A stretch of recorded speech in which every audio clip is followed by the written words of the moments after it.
Bonjour à toutes et à tous, c'est Ahmed, j'espère que vous allez bien, j'espère que vous avez apprécié non pas la vidéo d'hier, mais bel et bien la vidéo de la semaine dernière. J'étais en compagnie de Elias et nous avons parcouru l'écosystème Cosmos et parlé de son token de sécurité, l'Atom. Aujourd'hui, j'ai un professionnel, il s'appelle Romain, il gère aujourd'hui et sécurise près de 20 millions de dollars de TVL et il nous a fait le plaisir de nous partager sa vision en tant que posture professionnelle et j'espère que vous allez prendre autant de plaisir à l'écouter que de moi l'interviewer. Romain, juste avant de te présenter, je vais reprendre exactement les mêmes mots que j'ai pu partager à un de tes confrères qui lui est plutôt sur YouTube. Cosmos est une infrastructure blockchain de type Layer 0 dont l'objectif est de créer l'Internet des blockchains.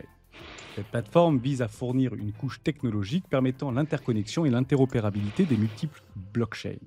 Il s'agit donc ici d'une prouesse technique qui redéfinit les possibilités au sein de l'écosystème des crypto-monnaies dans leur globalité. Cosmos a été créé en 2015, on en a entendu parler plus précisément lors de son token en 2020, 2019, 2020, avec de magnifiques performances. Aujourd'hui, décevantes pour la plupart des holders, comme validateurs ou encore comme spéculateurs. Je vais te résumer en quelques mots ce que j'ai en fait tout simplement compris et ma vision et mon avis autour du token Atom cette fois-ci, non pas particulièrement de l'écosystème, mais on fera bien évidemment dans cette vidéo et on prendra le temps d'en discuter. Cosmos est un projet techniquement impressionnant et innovant qui a redéfini l'interopérabilité entre les blockchains dans leur globalité. Cependant, plusieurs défis économiques et stratégiques restent à surmonter. Renforcer l'utilité du token, accroître la visibilité et faire face à une concurrence accrue. En résumé, Cosmos représente une avancée majeure dans l'écosystème blockchain, mais les investisseurs doivent être attentifs à ses limites économiques avant de s'engager. Bien évidemment, est-ce que pour toi, aujourd'hui, Cosmos a encore toute sa place dans l'écosystème blockchain? Romain, je te laisse la parole. Déjà, bonjour. Merci de m'interviewer, c'est cool, c'est la première. Alors ouais, je suis donc Romain, le directeur de Nuxian Labs, qui exploite la marque ProD, à ProD-Legators. Et oui, je pense que Cosmos a encore sa place dans l'écosystème global. Cependant, il faut mettre en vision quel Cosmos a encore sa place dans l'écosystème global. Est-ce que c'est le Cosmos d'avant, le Cosmos de maintenant ou le Cosmos de demain? Là est toute la question en fait. Alors, tout avait commencé, Romain, sur une annonce fracassante il y a maintenant plusieurs années, qu'on appelle aujourd'hui l'IBC, l'Internet Blockchain et Communication. On en a souvent entendu parler, on l'a souvent abordé au sein de la communauté des rois.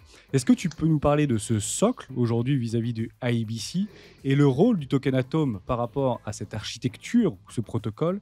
Et qu'est-ce que tu en penses et par rapport à tes connaissances sur l'intégralité de l'écosystème, en tant que professionnel encore une fois, est-ce que tu peux me dire si oui ou non ça a de l'avenir ou est-ce qu'aujourd'hui c'est au point mort? Alors, déjà quand on parle de quelque chose, il faut le définir. Qu'est-ce que c'est IBC? IBC, c'est un système de messagerie de consensus à consensus, ce qui permet d'être trustless.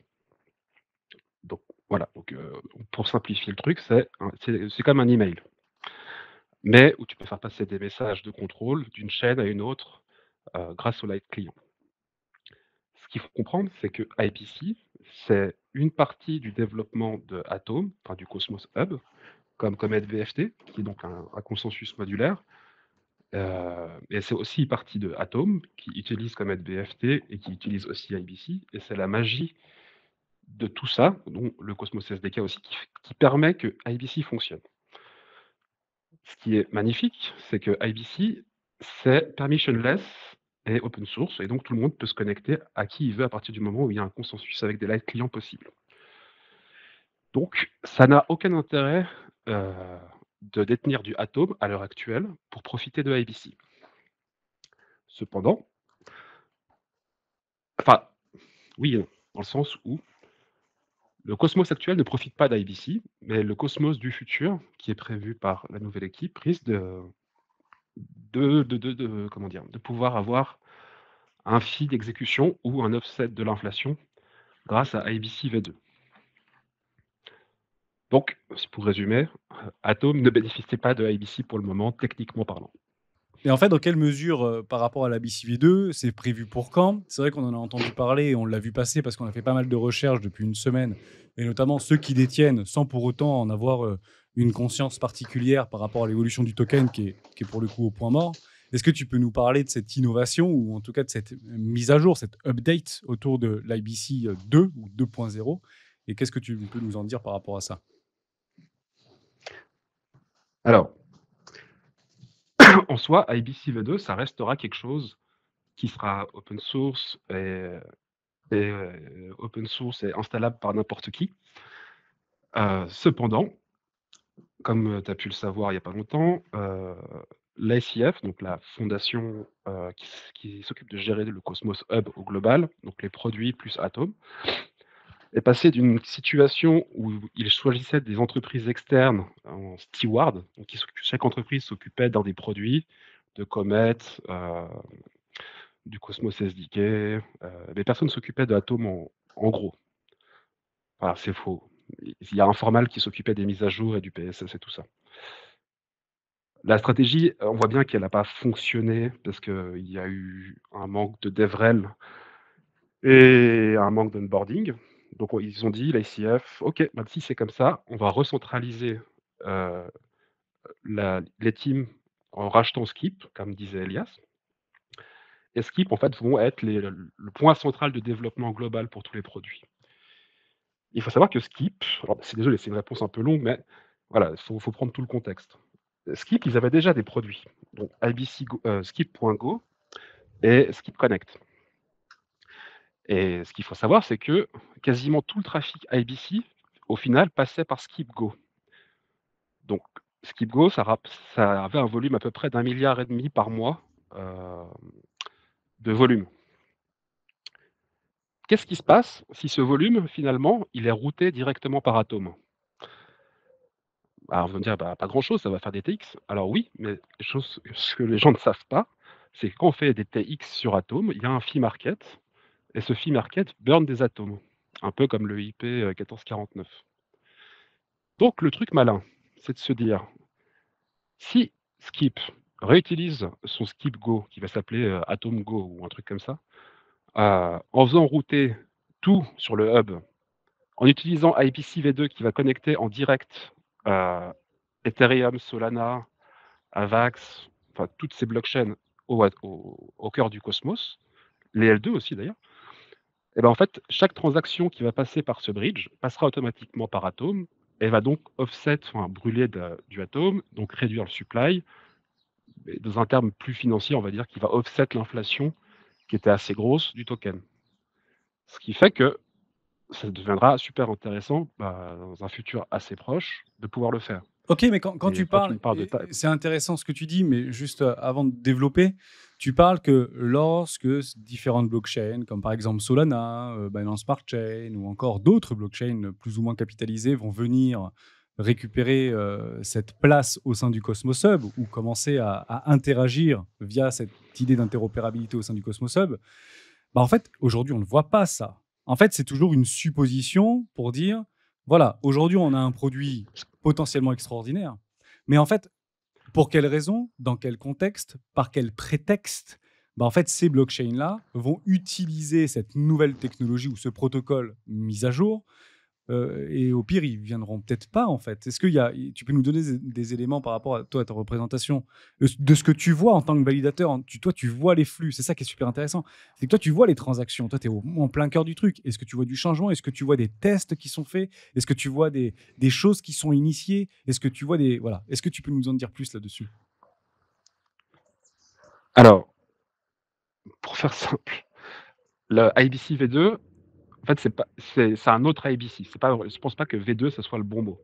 C'est une autre version, complètement à côté, et elle est déjà sur GitHub en quasiment 90 de fini. Il y a les tests en prod qui ont déjà été faits et le système de messaging a l'air de fonctionner. Ce qu'il faut comprendre, c'est que qu'est-ce qui a apporté du volume, sur IBC? C'est les intégrations de SkipGo dans les wallets tels que Keplr.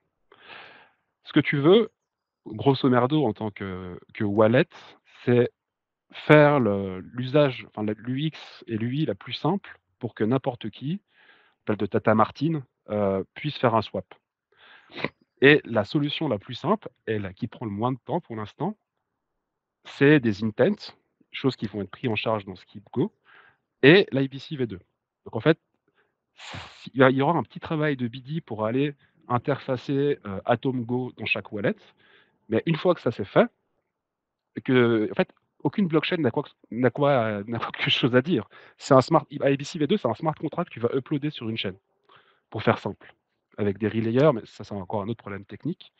Donc en fait, à partir du moment où on a uploadé le smart contract, la connexion est faite.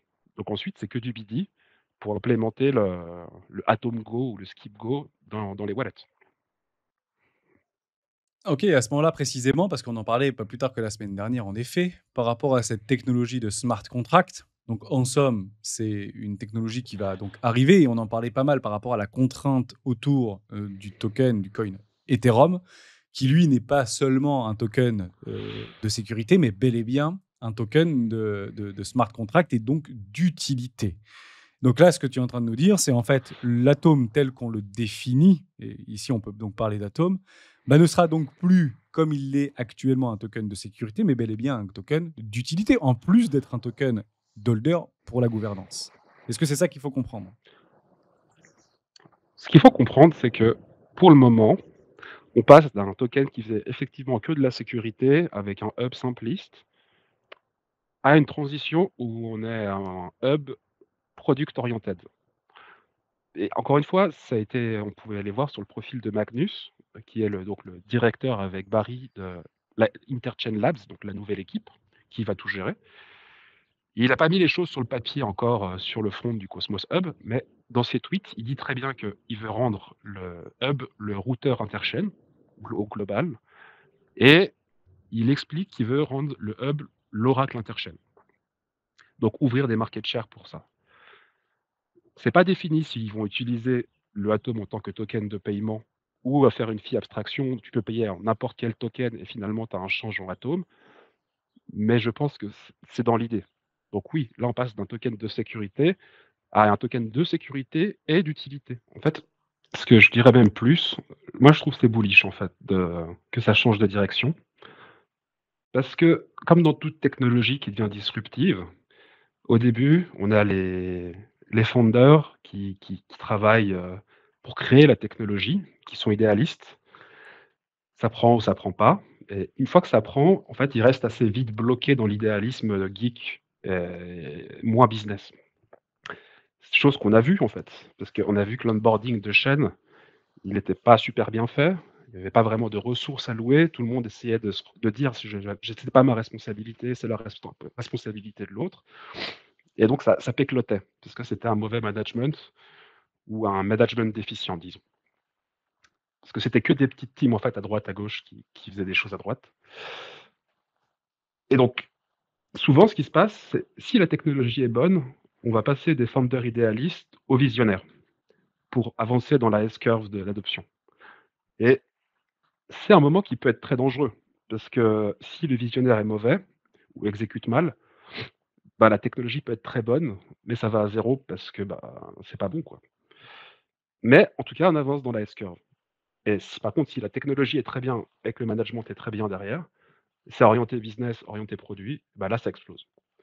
Et on en est à ce moment-là, en fait, pour moi, sur Atom, où finalement, si ça devient un oracle, ça devient le bridge de référence, ça devient le hub de sécurité, et c'est encore en discussion, peut-être du Cosmwasm non permissionné sur le hub, là, ça devient sexy, parce que finalement, il y a tout au même endroit avec des fees, de l'inflation pour les token holders qui va être offset par l'utilisation du réseau, et ça commence à devenir sexy. Si en plus il y a une team derrière qui sert à faire de la relation développeur pour, expliquer comment onboarder en PSS, comment utiliser, l'Aura, comment utiliser le bridge, donner des réponses en fait, être orienté business, et ben ça là ça peut devenir sexy.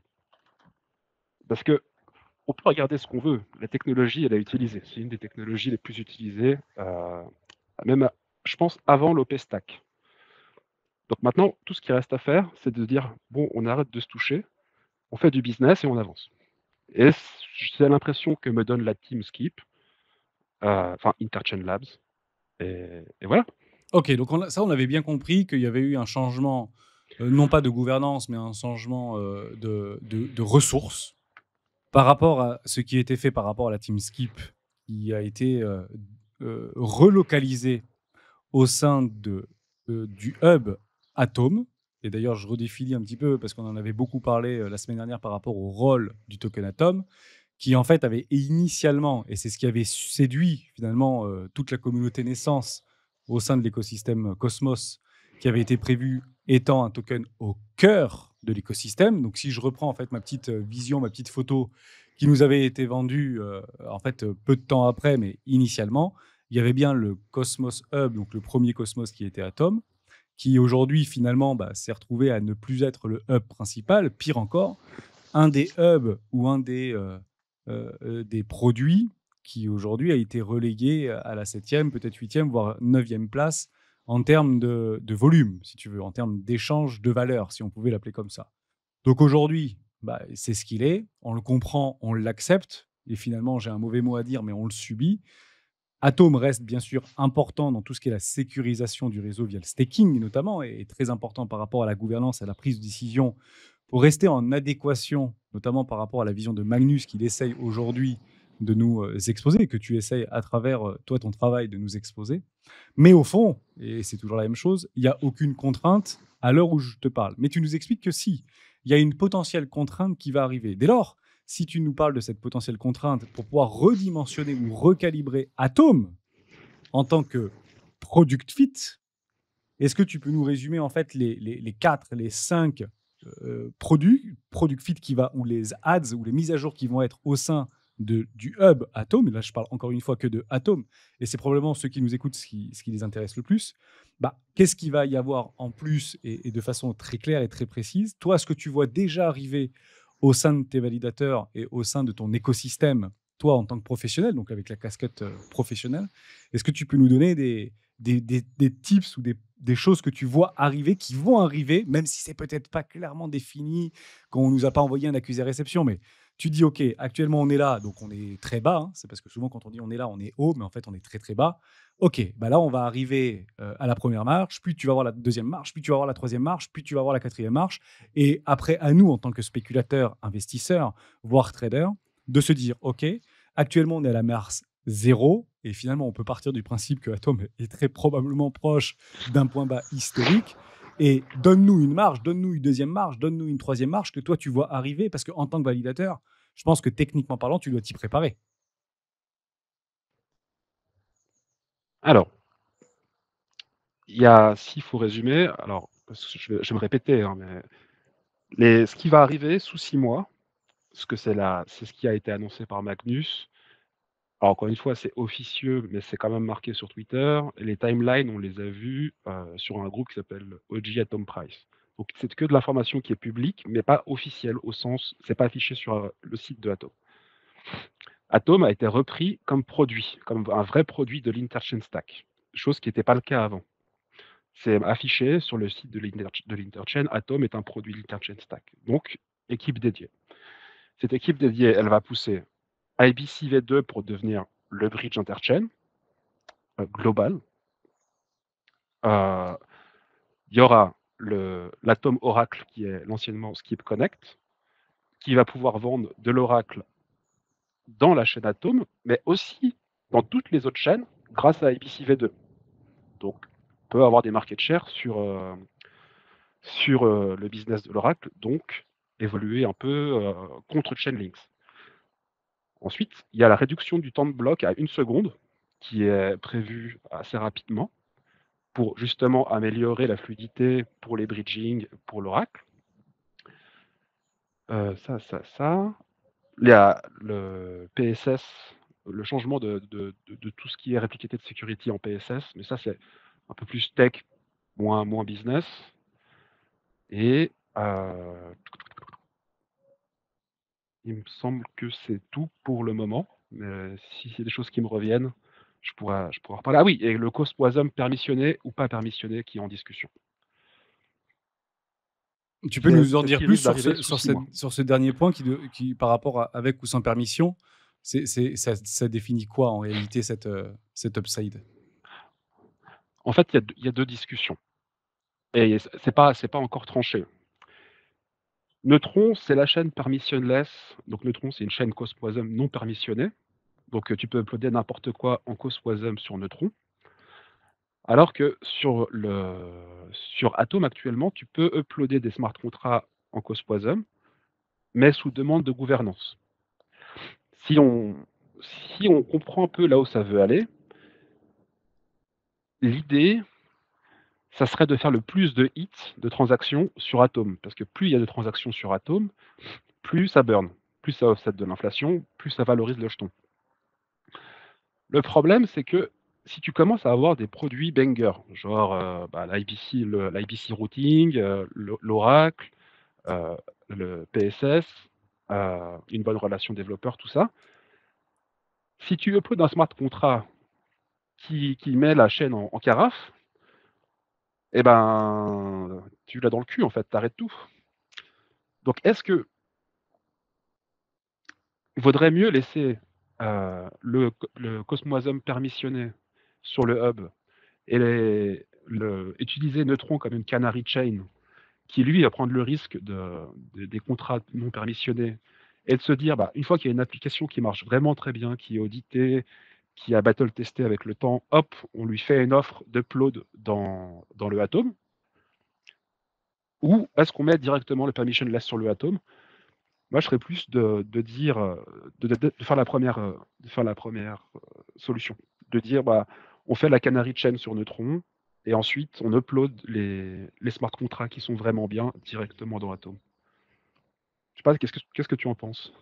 OK, en fait, j'en pense pas puisque, j'attends moi de voir au niveau des informations qui me suis alimenté puisque moi en tant qu'investisseur, je j'ai pas forcément de pris parti par rapport à une décision. Mais par contre, je réagis en fonction d'une décision qui sera prise. La dernière en date, ça va être la décision de réduire par 2 l'inflation programmée, de Atom, hein. Là, on parle bien du Cosmos Atom en termes de security token et qui en fait mécaniquement, je sais pas, même si on n'est pas très nombreux à parler de cet écosystème-là, allait mécaniquement diviser le prix par 2 pour la simple et bonne raison que si tu divises par 2 bah, la récompense des validateurs qui reste par rapport en fait à une routine inflationniste de rendement par rapport à un travail effectué, bah, si tu divises par 2, tu peux partir du principe qu'il y en a quand même un gros paquet qui vont partir. Alors peut-être pas tous, mais grosso modo, la logique serait que bah, le consensus divise par 2. C'est quand même assez incroyable d'avoir vu au niveau de la fractalité du prix du token Atom, bah, littéralement divisé par 2, puisqu'on oscillait aux alentours des 15-30 $, et puis maintenant on utilise autour des 6-15 $. J'ai presque envie de dire, et encore quand on arrive à 15 $, on a l'impression qu'on est à la TH. Et en fait, c'est ça la vraie difficulté que moi je peux avoir par rapport aux décisions qui peuvent être prises. Je pars du principe, tel un consensus, que c'est la meilleure décision qui sera prise, puisque aujourd'hui, ce sont les validateurs qui ont le plus de pouvoir au sein de l'écosystème Cosmos. Tout simplement. Pour la simple et bonne raison qu'il y a une énorme partie des tokens qui vous sont directement délégués et donc un droit de vote qui vous est automatiquement délégué. Et c'est la raison pour laquelle je me pose la question. Est-ce que toi, par exemple, tu étais en accord par rapport à. Tu as voté oui ou tu as voté non par rapport à la diminution par 2 de l'inflation du token Atom par rapport à leur récompense et en fonction de ta réponse, pourquoi? Et ça peut être une réponse extrêmement pertinente pour guider une réflexion, non pas ici en tant que spéculateur comme je peux être ou investisseur, mais plus en tant que validateur professionnel vis-à-vis de cet écosystème. Ouais, bon. Il faut remettre l'église au milieu du village. Peut-être que le prix a bougé, il est vrai, mais c'est pas la métrique importante. La métrique importante, c'est ce qu'on appelle le banding rate. C'est combien, est-ce que les atomes qui ont été stackés ont été diminués par 2? La réponse est non. Je crois qu'au pic, on était à 67 et on est tombé à 52% d'atomes stakés. Je crois que sur un an et demi, alors il y a une diminution des atomes stakés, il est vrai, mais qui est en train de remonter. Actuellement, Coinbase Custody, qui est le premier validateur, il est à l'ATH. Il n'a jamais eu autant de atomes stakés chez lui, malgré une perte de 3 millions il n'y a pas longtemps. Donc le truc est remonté à 45°. Figment, ils ont rajouté 4 millions de délégations sur leur validos, les 2 jours.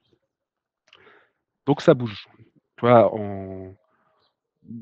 je sais pas, en 3-4 jours, on a perdu 3-4 places dans l'active set. Ça veut dire qu'il y en a qui ont rechargé en atomes assez vénère.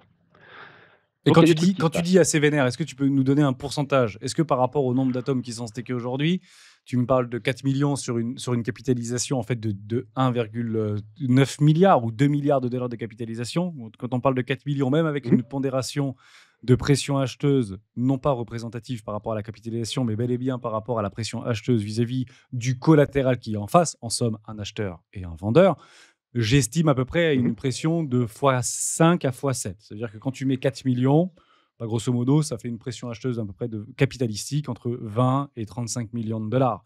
Donc je me dis, même avec un coefficient multiplicateur par rapport à des net liquidity qui viennent de rentrer sur le Cosmos Hub, enfin sur l'atome, bah, en fait c'est que dalle par rapport à la market cap globale. C'est ça que j'ai envie de me dire. Ça te paraît bullish?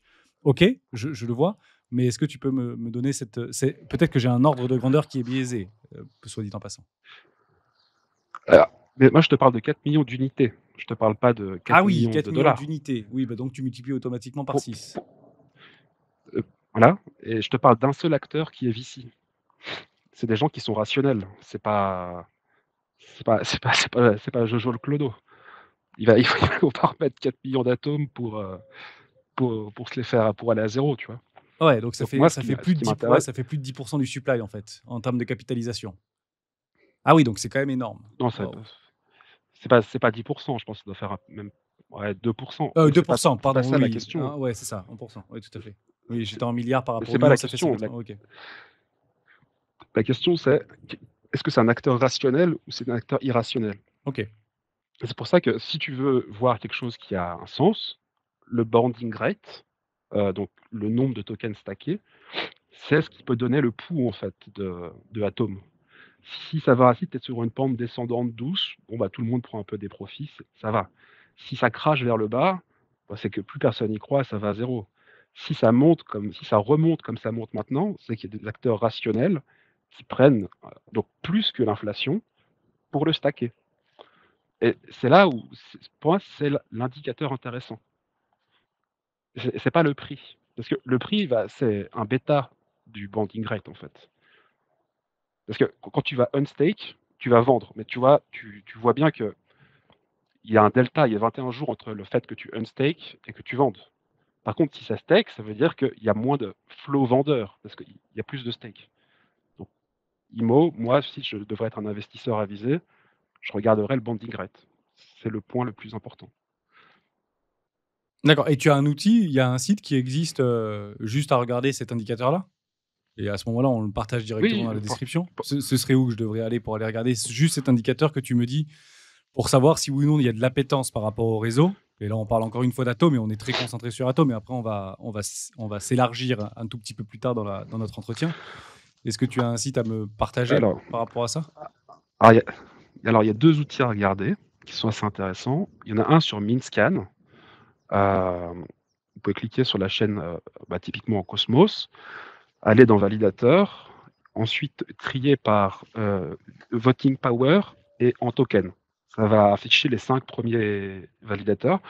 Vous pouvez cliquer et mettre les autres. Comme ça, vous voyez déjà l'appétence par validateur. Sinon, il y a un autre site qui s'appelle Smart Stake. Si vous tapez Smart Stake Cosmos, vous allez dans l'onglet décentralisation ou staking. Et là, il y a le banding rate actualisé de juste une courbe de tous les acteurs. Ok, donc là, je suis allé sur Validateur au niveau de Minscan. J'ai trié en fait le top 35 parce que j'ai pris à la volée pour voir un petit peu comment ça bougeait. Donc, on voit très très bien au niveau de Coinbase Custody. Tu as tout à fait raison qu'il y a eu en fait une augmentation au niveau de la supply stakée ici en tant que validateur qui a augmenté de près de 2 millions depuis très exactement septembre 2024. C'est très exactement ça, donc ça fait à peu près 6 mois maintenant, un peu moins de 6 mois, 4 mois. Et là, tu en vois un d'ailleurs qu'on remarque immédiatement, c'est un rouge un peu rose. Il était, voilà, je le vois, je l'ai ici, je l'ai attrapé. Pigment, 1,9 million de tokens. Et il y a quelques jours, il est monté à 6 600 000 tokens. Et il fait partie du 1, 2, 3, 4, 5, 6, 7, 8, 9. Est-ce que tu connais ce validateur-là? Est-ce que c'est avec qui tu travailles? Est-ce que tu peux nous en dire plus et pourquoi une telle ascension? Qu'est-ce qui s'est passé? Ah, moi je ne sais pas, je ne connais pas. C'est des acteurs institutionnels, des VC aussi, donc c'est des gens qui sont connectés. Nous, on est une petite équipe, on n'est pas aussi connectés que ça malheureusement, j'aimerais bien, mais voilà. Mais c'est ce que j'appelle moi des acteurs rationnels. Ils prennent pas des choix à la va-vite. Donc c'est pour ça que cet outil est assez bien parce que ça ne trompe pas la blockchain. Si tu vois des acteurs rationnels qui font des trucs rationnels, c'est parce qu'ils ont des informations. OK, c'est vrai que juste avant ça, on était en 12 donc le 19-12, donc c'était, juste avant les fêtes de fin d'année où il y a eu, une forme de petite dégradation, notamment sur Sika, qui était passé de 3 700 000 tokens, je vois stakés et ils sont passés à 3 600 000. Non, même moins, c'est pas celui-là, pardon, je me suis trompé, c'est SG1. Ah voilà, ouais, j'étais un peu trop bas. Je Mmh. vais le reprendre, c'est donc le 5e ou 6e validateur SG1, 10 millions de tokens et de 10 millions, il est passé à 8 millions. OK. Et en fait, toi, en tant que validateur professionnel, je vois que, d'ailleurs, tu y es, il y a marqué pro délégation ici, avec 2 millions de tokens stakés. Est-ce qu'il y a, est-ce que toi, tu as vu déjà des grandes variations comme ça? Est-ce que c'est plutôt stable? Et par rapport à toi, à ton ancienneté, là, j'en vois un autre, là, en orange, par exemple, qui est très exactement Binance Node, qui était à 8,8 millions, et ici qui est passé à 10,8 millions. Ça, c'est quand même super intéressant. Donc, il y a quand même quelque chose qui se passe. Mais de façon globale, on voit que c'est Coinbase Custody aujourd'hui qui détient quand même une très grosse partie du supply, fait top 1. Est-ce que ça veut dire qu'il y a des gens, à travers l'application Coinbase, vont staker les atomes, en fait, qui ne sont finalement pas on-chain pour les personnes qui stake depuis l'application Coinbase? Parce que moi, je suis monsieur, madame, tout le monde. On me dit qu'il faut valider pour recevoir du rendement et du liquid staking par rapport à l'inflation du Atom, donc du hub Atom. Ici, on parle bien du token. Est-ce que c'est une bonne idée de le faire sur Coinbase? Est-ce que c'est une bonne idée de le faire sur Binance? Est-ce que c'est une bonne idée de le faire sur Alebit? Ou non, non, c'est une grosse connerie. Il faut absolument aller directement vers un validateur en mettant en place une délégation au sein d'un wallet non custodial. Parce qu'en fait, on ne récupère pas les airdrops, parce qu'on ne récupère pas 100% du fees, enfin, on ne récupère pas 100% de l'inflation. Il y a quand même des fees qui sont extrêmement importantes. Est-ce que tu peux nous donner un petit peu de, toi en tant que professionnel, une vision globale? J'ai presque envie de dire, Romain, vends-nous ton produit, quoi. Non, mais je suis pas un très bon vendeur de base. En fait, j'ai 2 choses qui sont très importantes, c'est fait par rapport au profil. Heu, Ma mère, elle est plus à l'aise d'avoir, des atomes, chez Binance ou chez Coinbase et stack même si la paire est moins haut, c'est pas grave parce qu'en fait, il y a le principe qu'elle peut gueuler sur quelqu'un. À partir de ce moment-là, c'est vrai que c'est pas fait pour tout le monde d'aller full on chain. Après, heu, nous, on a fait des services, enfin, on a une sorte de ressource client qui est assez haute, dans le sens où je suis connecté, tous les jours, sur le Discord des 2 cosmonautes pour faire du SAV, pour aider. On a créé des produits qui permettent, en gros, de front-end un hacker si jamais votre seed, elle est elle est corrompue, qu'il y a du destacking. Et c'est plein de petits services qu'on a créés pour faciliter la vie, des délégateurs. Parce que ça fait peur. Tu te dis: «Mais je suis responsable de mon argent» et je comprends bien qu'en cas de coup dur, tu veux parler à quelqu'un et nous, c'est ce qu'on a mis en avant actuellement. C'est la relation humaine qu'on a avec nos délégateurs et ça paraît anecdotique comme ça, mais beaucoup de gens restent chez nous parce qu'ils peuvent parler à quelqu'un, en D'accord. vocal ou Ouais, par mail. ça, c'est super intéressant ce que tu nous dis. Donc, ouais, ouais, là, donc il y a un Discord, on peut communiquer, il y a quand même on va dire un SAV, et puis bon, bien encadré. Et en fait, c'est parce que tu me dis, c'est quand même plus rassurant d'aller sur du Coinbase, mais en fait, ça dénote complètement par rapport à la philosophie à la fois de la décentralisation, parce que mettre tous nos œufs dans le panier, c'est quand même pas la meilleure solution. Et deux, c'est de prendre possession de sa propre clé privée et pour pouvoir, bien sûr, la déléguer ici. Donc, il y a une part de confiance à mener. Mais au fond, est-ce que, en termes de rendement, parce que en fait, le nerf de la guerre à la fin, c'est ça, c'est combien de pognon on touche par rapport à notre staking, par rapport au risque qu'on va prendre. Est-ce que si je stake chez Coinbase, ça va me rapporter, je vais dire une bêtise, entre 6 et 8%? Et si je le stake chez The Validator ou The Delegator, est-ce que ça va me rapporter entre peut-être 15 et 20 avec les airdrops, etc. Parce que quand je suis sur Coinbase, j'ai pas les airdrops, par exemple. Ou je suis sur Binance, j'ai pas les airdrops. Il faut bien que je sois en fait en non custodial Oui, pour pouvoir recevoir les airdrops. Donc, est-ce que tu peux nous donner, juste parce que toi, c'est sûr que tu connais ces trucs-là, entre je stake chez Binance ou je stake chez Coinbase et je stake chez un pro délégateur, c'est quoi en fait mon ratio en termes de récompense? On parle pas des risques ici, on va dire à risque équivalent. non, mais il n'y a pas de risque équivalent. Faut pondérer la sécurité à l'APR.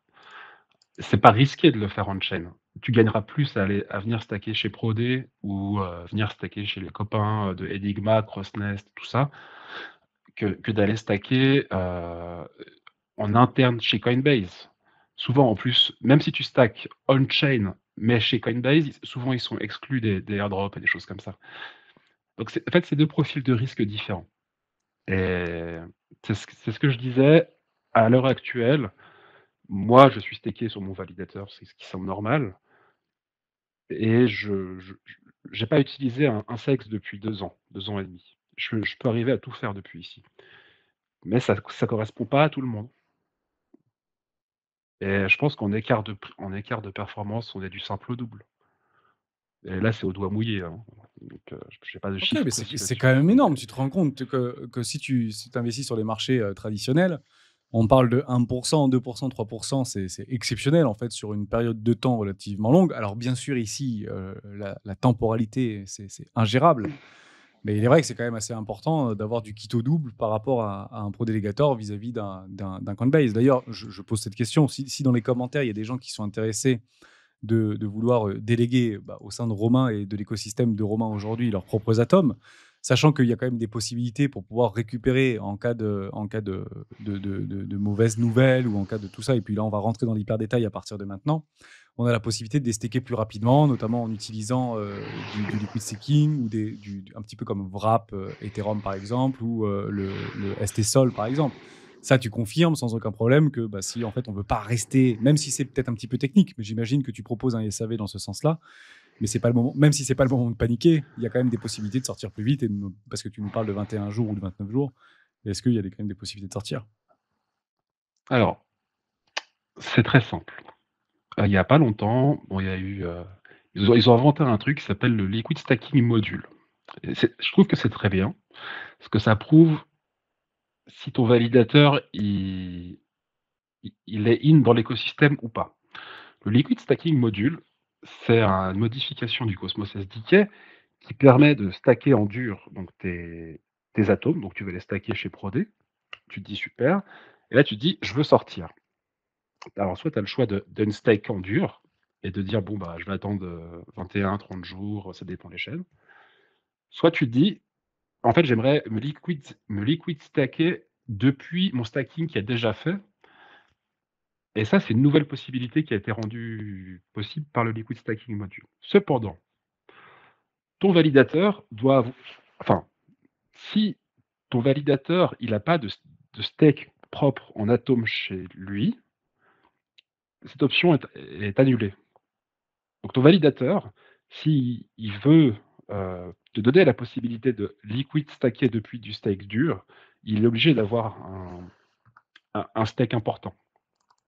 Et pour ça, tu peux aller voir sur l'application d'un copain qui s'appelle Moonkit. C'est Harley qui fait ça. Et ça te permet de les classer. Je t'envoie le lien. Tu regardes dans Validator Status et tu vois en fait si ton validateur il est game zone ou pas. Et nous, en fait, on a le maximum ratio possible. On est au-dessus de 100%. Donc si tu viens staker chez Prodé, n'importe qui est dans le validos va pouvoir se liquid stacker instantanément. Et ensuite, revendre le token sur une place de marché telle que Osmosis, Neutron, toutes les places de marché, Ouais, ou et Uniswap, ou ensuite sortir encore, sa liquidité. voilà, tu peux aller sur n'importe quel DEX en réalité pour pouvoir sortir Bah, du moment qu'il y a de il y a liquidité. pas de, oui, mais il n'y a pas de pool sur Uniswap en Ah, Atom. d'accord. Les deux plus gros marchés, c'est Astroport et, sur Neutron et Osmosis D'accord. sur Osmosis. Ok. Et donc ça, c'est un des services que nous, on offre. C'est marqué, c'est noir sur blanc. On restera toujours à plus de 100% de possibilité de liquid staking. Ça a 2 intérêts. On le fait pas parce qu'on est gentil. On le fait parce qu'en plus, sur une activité pérenne, heu, le jeton qui est liquid staké, il est censé rester sur le validateur. En fait, tu donnes la propriété de ton jeton. Comment ça marche? En fait, tu donnes la propriété de ton jeton staké à Drop ou à Stride, et Stride, ils peuvent laisser ce token chez toi ou pas.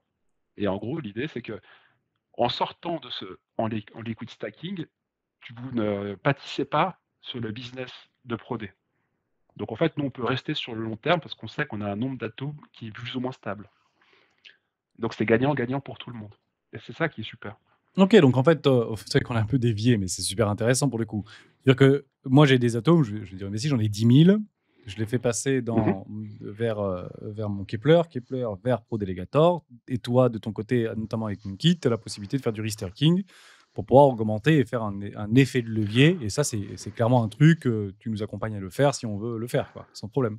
Ah, c'est pas de l'effet de levier. C'est toi, ça te permet de sortir tout de suite, de dire, en fait, j'étais stacké, j'avais besoin de 21 jours pour sortir. Ah, je suis stacké, je me déstack en liquid stacking tout de suite, en 1 seconde, et après, je peux vendre dans la seconde d'après les tokens. Ok, et Donc deuxième. c'est pas prendre un effet de levier. Oui, c'est vrai que j'ai mal, j'ai fourché. On parle ici de liquid staking. Et est-ce que tu proposes un restaking à travers ton business ou pas, restaking? Est-ce que c'est quelque chose que tu fais, notamment avec, moi, je ne sais plus qui propose ça, tout de suite en passant. Il y a pas de, enfin, c'est pas du risk-taking. En Mais ça gros, une existe fois le que tu es liquid restaking, un stake. petit peu comme les WETH ou comme les STSOL, ça n'existe pas le restaking sur le Cosmos Hub? Si, ça existe pourtant. Mais en fait, de base, Cosmos, c'est du risk-taking. Oui, ok. Alors, en fait, c'est un concept dans le sens où c'est la première plateforme de risk-taking, c'est Cosmos.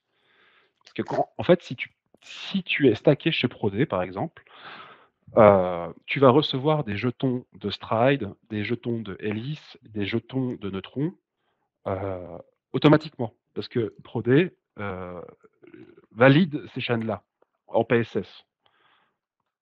Donc c'est déjà en fait du restaking. Ce que tu peux faire, c'est en faisant du liquid staking, tu prends l'inflation, plus après tu peux aller fournir de la liquidité chez Mars, chez Yumi, ou faire des pools de liquidité avec ces jetons liquid stakés. Et refaire un APR supplémentaire par rapport à ça. Ça c'est ce que je fais moi tous les jours. Ok, donc enfin, directement, on bénéficie de ton expertise sans bouger, en fait. Je résume pour culturer cette partie-là. Alors non, parce que tu as besoin de discuter avec les gens pour comprendre ce que tu peux faire. Nous, ce qu'on offre, c'est de l'éducation. On te dit ce que tu peux faire, ce que tu peux pas faire. En fait, on fait de l'information en te disant, bah, le fait qu'on soit disponible en pas H24, mais en 9-19, et que tu viennes discuter avec nous à l'oral, tu peux, tu peux monter en compétence et apprendre à faire de la paire toi-même avec ton bag que tu avais de base. Mais tu n'es pas obligé de le faire. C'est vraiment de l'éducationnel. Ok. Alors, je parle ici, hein, bien sûr, vous avez un Discord pour faire de la pédagogie. Il y a des personnes qui sont avec des portefeuilles limités, mais tu parles aussi bien à des petits portefeuilles ou des portefeuilles limités comme à des très gros portefeuilles qui souhaitent en fait s'éduquer par rapport, notamment en Suisse ou notamment en Europe, pour les institutions ou pour des entreprises comme des banques qui souhaitent en fait comprendre cet écosystème et notamment le Cosmos Hub. On est bien d'accord là-dessus. Oui, on n'en est pas encore à l'institutionnalisation. On est encore une petite société. Mais oui, on est disponible, on rencontre des gens, on va au meet-up et on essaye d'évangéliser. Excellent. Et c'est ce que chaque validateur devrait faire. Ah, mais on le fait tous à notre portée. C'est déjà ça. Ok, en tout cas, Et on essaie. je te souhaite de continuer à grossir et j'aurai les yeux sur ProDelegator pour voir à quel niveau ça continue. Et j'imagine que ce sera. Alors, il faut comprendre un truc, hein, c'est qu'en fait, ces montants qu'on est en train d'observer, qui sont en assets stakés en dollars, bien évidemment, vous comprenez ici, que si on revient ne serait-ce que 3 mois en arrière, c'était pas 20 millions, c'était plus près de 40 millions puisque le token était des fois plus important. Enfin, c'est complètement logique, hein. D'accord? Il faut aussi le comprendre comme ça. Donc, si le Atom Cosmos monte à 100 bah, à ce moment-là, vous comprenez bien que, bah, il y aura marqué 150 millions ou 200 millions de dollars à ce moment-là. Ça, c'est dit. Je reviens juste sur quelque chose que tu nous avais partagé il y a 20 minutes maintenant, puisque j'ai complètement dévié, j'en suis désolé. C'est pas forcément, c'était pas la teneur de notre propos. C'est quand tu parles de Oracle et de mettre en place un conditionnel d'Oracle, un petit peu à l'image de Chainlink, vis-à-vis du token Atom. Ici, on parle bien du token Atom et non pas un proxy ou non pas un nouveau hub ou un nouveau jeton au sein du Cosmos Hub. Est-ce que peux nous en parler un petit peu plus? Je crois qu'on en avait d'ailleurs parlé la semaine dernière. Et si on corrèle la capitalisation vis-à-vis de Chainlink par rapport à celle de Atom, c'est un ratio de 1 à 6. Et ici, je comprends, moi, dans tes mots, qu'il y a donc une utilité extraordinaire qui peut être attribuée à Atom. Est-ce que tu confirmes ça? Alors, c'est une utilité future. Parce que, encore une fois, je reprends, la roadmap, elle n'est pas encore officielle, elle est officieuse, mais elle est quand même marquée, elle est intée sous les tweets de Magnus. Mais le fait de déployer, de rendre le hub, le routeur interchaîne, de tous les L2, de Ethereum, de faire du bon BD pour que le Atom Go soit dans tous les wallets, ça ouvre plein de possibilités, dont la possibilité d'Oracle et d'Oracle distribué. Parce que donc tu es déjà connecté par IBC V2 à toutes les chaînes. Donc en fait, toi, tu as juste à envoyer un message du prix, tu vas faire travailler plus tes validateurs qui vont récupérer des prix dans tous les écosystèmes et ensuite faire partir les price feeds vers les chaînes qui sont consommatrices. Donc en fait, ce système d'Oracle sera permissif que si, enfin, il sera réalisable que si ça prend le interchain router avec IBC V2. Tu vois, c'est le step by step. Donc oui, et à mon avis, si on n'est pas trop bête, on fera payer en Atom ou dans n'importe quel autre token qui sera swappé en Atom, qui payera les filles, et voilà. Et pour moi, je pense que c'est un bon entre-deux pour le moment.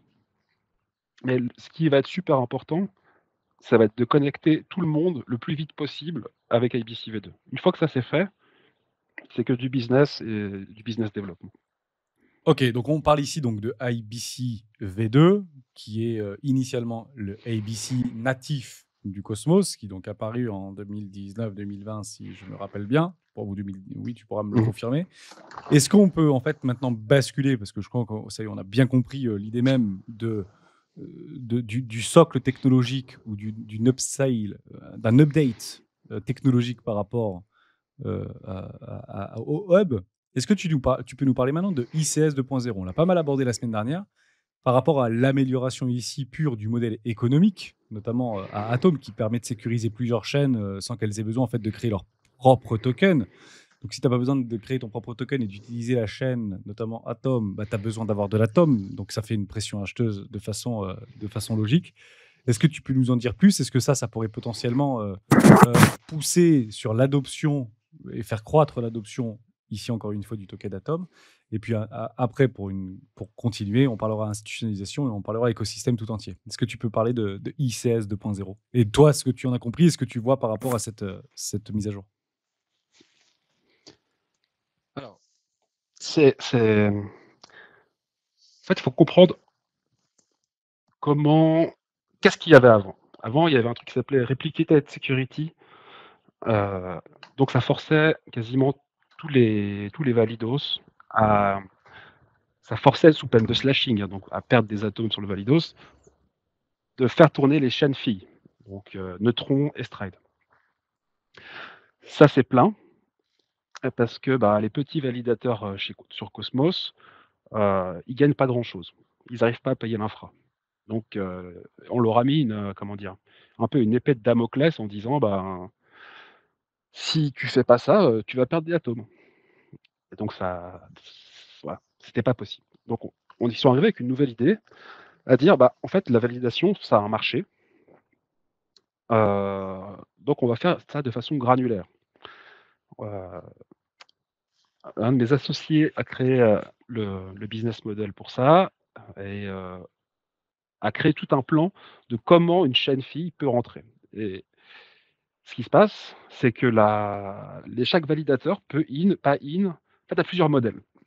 Grosso merdo, tu as le modèle qui s'appelle top N, qui est un peu le replicated security, mais jusqu'à un certain pourcentage de voting power. Ça, c'est un peu mezzo, dans le sens où bah, si tu dis je fais 90% du voting power, c'est un peu comme si tu avais un replicated security.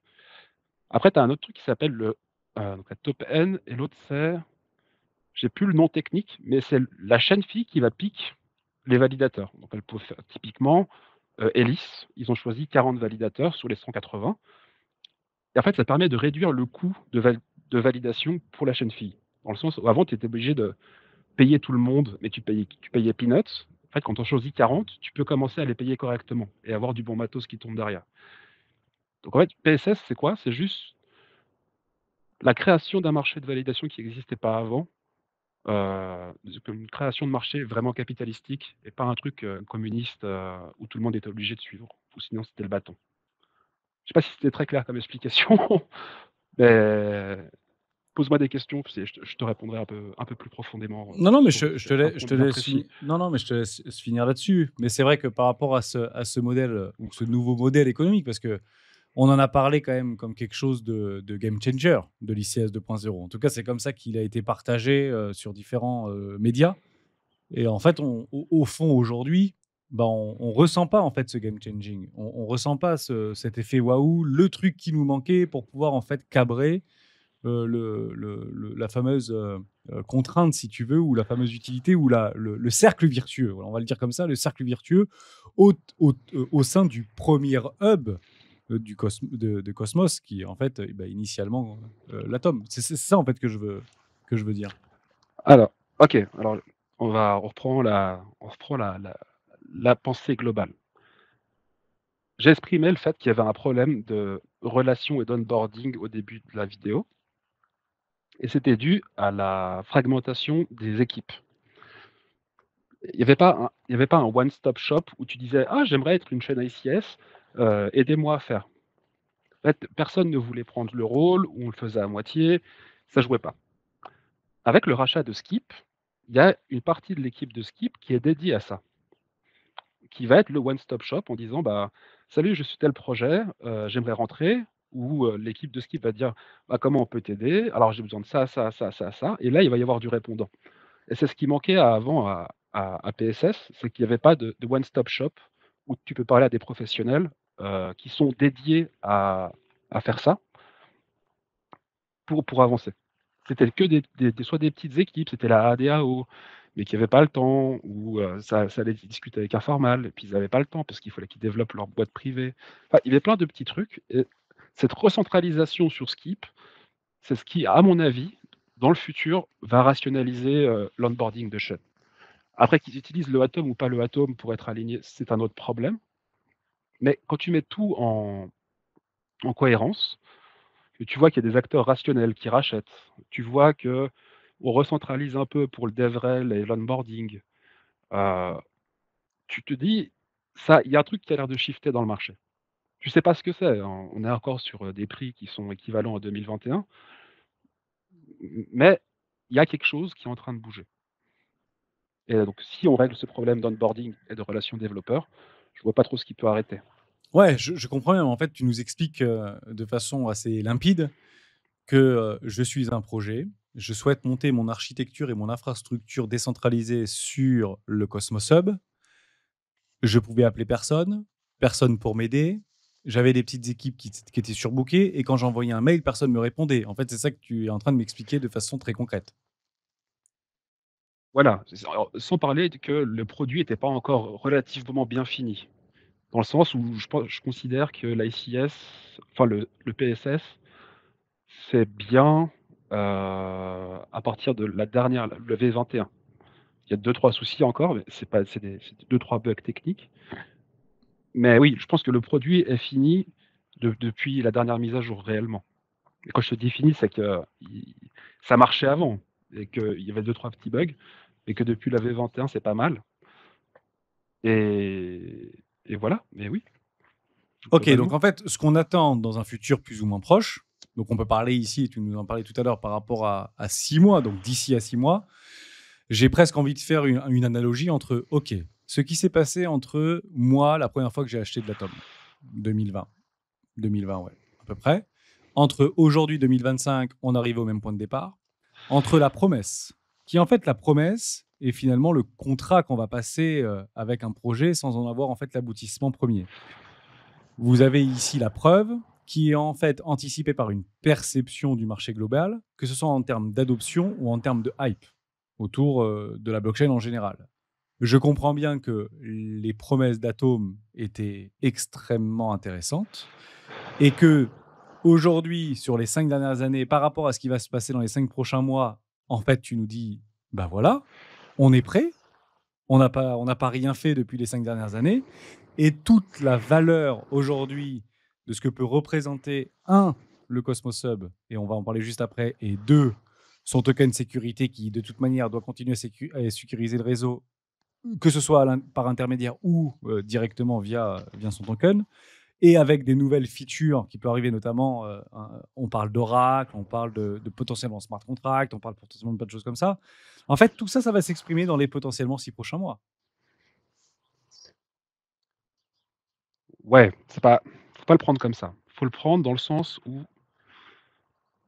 le développement de ce qui était avant la Interchain Stack au global, donc Comet, IBC, Cosmos SDK et Atom, était très lent parce que c'était c'était plein de teams décentralisés. Là, ce qu'on dit, c'est qu'on a tout mis dans une team. On a dit, les frères, faut itérer. Maintenant, on va itérer un produit par mois, une mise à jour par mois, et on y va. On voit si le produit marche, s'il ne marche pas, on en fait un autre. Et ce que Magnus pense, c'est qu'il va y avoir un effet, ils vont sortir toutes les mises à jour le plus possible d'ici 6 mois pour changer la structure de marché du prix d'Atom. C'est ce qui est dit publiquement sur Twitter et dans les groupes de Telegram qui sont publics. Donc, moi, je vous laisse la chance. S'ils arrivent à sortir une mise à jour par mois, ça sera quand même beaucoup mieux qu'avant où on avait une mise à jour tous les trimestres. Donc, on a plus de chances d'avoir un bon produit si c'est bien exécuté. D'où le fait que faut mettre en avant que la première phase de ça, c'est le interchain router avec IBC V2. Si ça marche, et qu'on arrive à faire un bon BD, à mettre dans tous les wallets, là, on a déjà une bonne brique. Et après, il faudra réitérer dessus avec l'Oracle et avec les autres features. Ok, ça c'était prévu pour quand concrètement? Dans les 6 mois. Ah ok, dans les 6 mois. Ouais, donc en fait, il faut prendre notre mal en patience, en fait, si je comprends bien, pour pouvoir en fait extraire parce que j'ai envie de l'appeler comme ça, la nouvelle promesse autour de l'écosystème, quoi. Enfin, de l'atome. Ok. Exactement. Maintenant, ce qu'il faut bien se dire, c'est qu'on a augmenté la vitesse de production de mise à jour de x3, voire x4. Donc, sur un temps long, comme on a eu, je suis holder depuis 2021, il y a eu des mises à jour qui sont passées, mais on n'a pas eu beaucoup. Là, ce qui promet, c'est qu'il va y en avoir beaucoup. Donc, c'est ça qui je trouve intéressant, surtout quand tu prends les données on-chain, où tu vois qu'il y a des gens qui sont raisonnables, qui font des achats, que la bonding rate il augmente, que tout ça. Donc, c'est qu'il y a une certaine confiance de marché sur l'exécution du plan par Skip, par Interchain Labs. Ok, donc là, en fait, je suis clairement sur la page qu'il faut regarder depuis 40 minutes. C'est clairement en validateur. Je vais trier les 30 principaux, Coinbase, Cosmochain, Binance Node, etc. Et voir si, en fait, ça, c'est dans une pente ascendante ou descendante. On le verra de suite. Mais si jamais je ne vois pas une augmentation significative par rapport au nombre de nouveaux tokens qui sont validés au sein même de ces 30 ou 35 ou 40 plus gros validateurs, qui représentent en fait la quasi-totalité des jetons qui sont actuellement stakés, en fait, ce sera éventuellement que de la spéculation, voire juste une action de prix qui serait initiée par du market making ou d'autres outils pour pouvoir en fait sortir de la liquidité. Ça, c'est super intéressant. En fait, on arrive à corréler en une seule visibilité. Est-ce qu'il y a quelque chose qui se passe on-chain par rapport à ce qui se passe au niveau de l'action de prix sur les différents échangeurs, comme centralisés, comme décentralisés? Ok, ça on l'a. On a 6 mois, entre guillemets, pour se dire si oui ou non la promesse ou les nouvelles promesses par rapport à une forme d'accélération qui doit suivre logiquement l'action de prix dans une forme d'accélération pour aller s'exprimer et le coup près tombera très rapidement. En somme, s'il n'y a rien qui se passe, parce que c'est clairement ce qu'on avait discuté la semaine dernière, il y avait des promesses qui avaient été faites et en fait, ça devait sortir par rapport à la roadmap en février 2021 et puis finalement, en février 2021, il n'y a rien et c'est quand? On ne sait pas. Et finalement, ça arrivait en avril, voire au mois de mai. C'est plus possible. On est bien d'accord que par rapport à ce qui est promis, ce qui est dit, et potentiellement Magnus fait un travail formidable. Je vois qu'il essaye de mettre toutes les chances de leur côté, de son côté, en essayant de rattacher Atom directement au sein du Made in America par rapport à ce qui est en train de se passer en termes d'alignement des planètes des États-Unis sous la direction clairement de Donald Trump. Donc je vois bien qu'il y a un truc qui va être joué, il y a un truc qui va pouvoir être joué, sachant qu'en fait la plupart des validateurs aujourd'hui sont quand même, enfin il y a beaucoup de validateurs qui sont en Europe, l'organe de contrôle était en Europe, aujourd'hui migré une partie aux États-Unis et il y a quand même aussi en Corée du Sud. Est-ce que ça communique? Est-ce que toi, tu vois des changements de paradigme entre ces différentes régions du monde, États-Unis, Europe, Asie, donc plutôt Corée du Sud? Est-ce que tu vois, toi, en tant que validateur professionnel, que ça commence à bouger au niveau States? Est-ce que tu vois que ça commence vraiment à accélérer on-chain, hein, je parle. Hein. Je parle pas forcément en termes de qui sont les équipes, qui sont les développeurs. On s'en fiche. OK, la roadmap, on l'a. Magnus nous l'expose. Est-ce que tu peux nous en dire un petit peu là-dessus par rapport à l'attraction au sein de l'écosystème sur les zones géographiques? Est-ce que tu as une vision? Est-ce que tu as des idées, toi qui es constamment dessus? Moi, j'ai pas spécialement de discussion avec d'autres équipes. Enfin, je discute avec des équipes françaises assez souvent, mais j'ai pas de discussion avec des équipes extra-européennes. Le seul truc que je fais, c'est que j'utilise l'outil que tu as sous les yeux, j'imagine actuellement, de Minscan, et je fais de la business intelligence en fonction de qui est où. Tu vois, typiquement, Upbit Stacking, c'est un échange coréen. Donc c'est intéressant de voir le nombre de tokens sur l'échange coréen. Tu vois l'appétit au risque. Pareil, un truc nul, tu peux regarder le Kimchi Premium du Atom entre USD et KRW. Ça te donne l'appétit du marché coréen sur ce type d'asset. Tu dis que Coinbase Custody, c'est quand même le plus gros custodian US. Donc en regardant les courbes de staking, tu peux te dire s'il y a un appétit pour les US ou pas. Prodé, c'est du petit stacking européen, enfin suisse. Pareil, nous, ça marche plus par la communauté, donc c'est pas vraiment représentatif. Mais si tu arrives à faire de la business intelligence sur dire, tel VC, il est là, et je vois que sa courbe, elle monte, tu peux commencer à comprendre où est l'appétit du marché. Je sais pas si c'est très clair, mais ce que je voulais faire comprendre, c'est juste exploiter les données qu'on a sous les yeux, quoi. Oui, tout à fait. Tu réponds parfaitement à la question. On voit par exemple du côté coréen qu'il y a une dégradation légère avec une toute petite remontée, mais si on revient par rapport à novembre 2023, on n'est pas revenu au niveau de novembre 2023. Si tu prends Coinbase, tu as eu tout à fait raison, hein, c'est les États-Unis, on est nettement au-dessus, on était à 27 millions, et alors je te parle, on est à 27 millions 8, donc il y a eu plus de 800 000 tokens qui ont été agrégés au sein du Cosmos, au sein du hub Atom. Et si tu prends celui qu'on avait vu tout à l'heure, tout au début, qui était donc Informal System, ça vient d'où ça, Informal System? C'est quelle nationalité? Ah non, celui qui a monté, c'était Figment, c'était pas Informal. Figment, Informal, pardon. c'est Figment, tu as tout à fait raison, j'étais trop bas. Figment. Et Figment, je sais pas du tout où c'est. Je sais juste que c'est des VC et Web3 infra provider.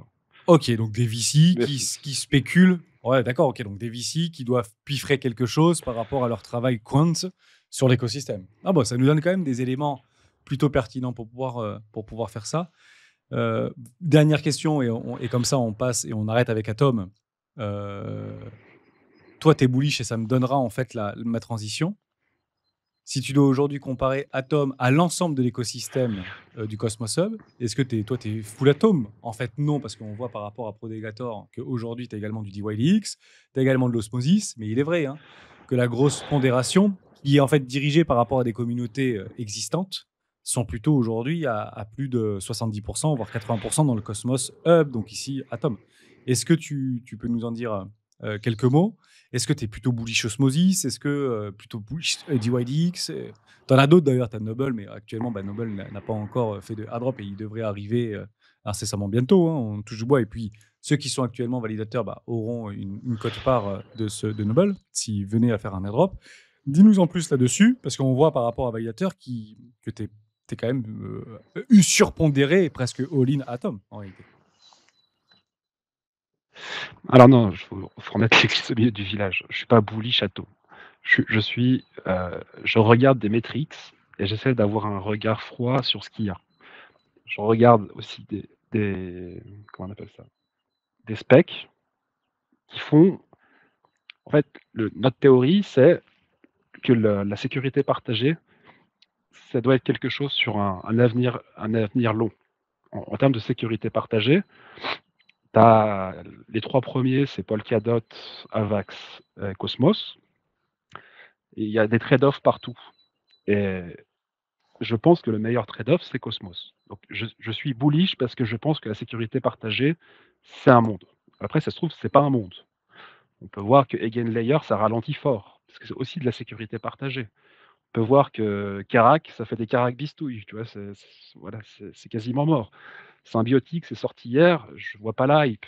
Voilà. Donc moi, je pense réellement que c'est un des 3 leaders de la sécurité partagée qui va émerger et qui va gagner. Après, on a quand même des bêtes. On va être sûrement Genesis dans Babylone. Babylone, c'est aussi de la sécurité partagée. C'est de la sécurité partagée de Bitcoin. Donc ça a peut-être plus de sens. On sait qu'il y a des rapprochements entre les équipes d'Atom et les équipes de Babylone. Donc ça se trouve, les Babylone, enfin les BTC délégués sur Babylone, ils pourront être protégés par Atom. Enfin, il y a plein de. Moi, notre thèse, c'est ça. Est-ce que la sécurité partagée, c'est quelque chose ou ça l'est pas? Donc, je suis bullish sécurité partagée parce que c'est ma thèse et tout ce qui va autour. Après, est-ce que Osmo, ça peut devenir gros ou pas? Je sais pas. Il y a Polaris qui semble être market fit. Il faut aller vite parce qu'il y a plein de concurrents, dont des concurrents français comme Jonction, qui est fait par ZDX de StakeLab. T'en as Jumper aussi qui veut passer à Interchain.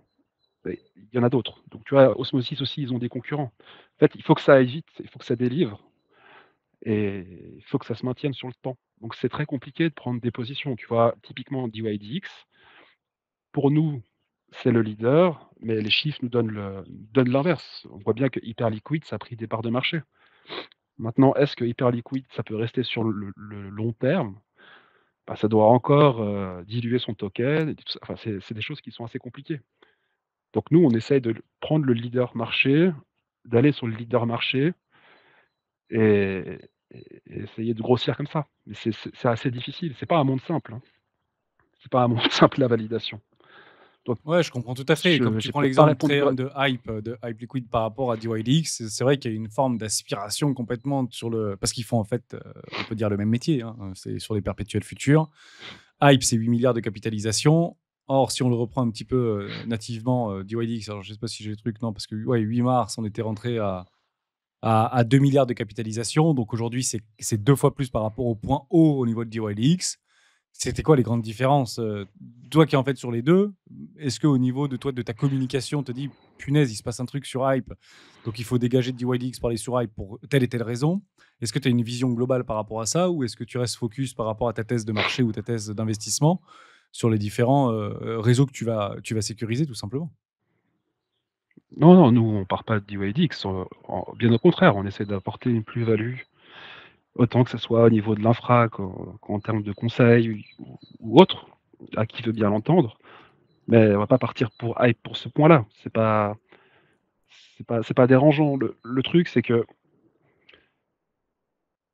je vais toujours penser que ça servait à rien de quitter le navire. Enfin, s'il y a un trou dans la coque, il vaut mieux boucher le trou dans la coque que de dire je pars. Je sais que ça peut paraître pas rationnel, mais en cas de rebond, tu seras plus valorisé. Il faut se mettre en tête, encore une fois, Nuxian Labs slash ProDelegators, c'est une petite société. On est 4. On ne peut pas être partout tout le temps.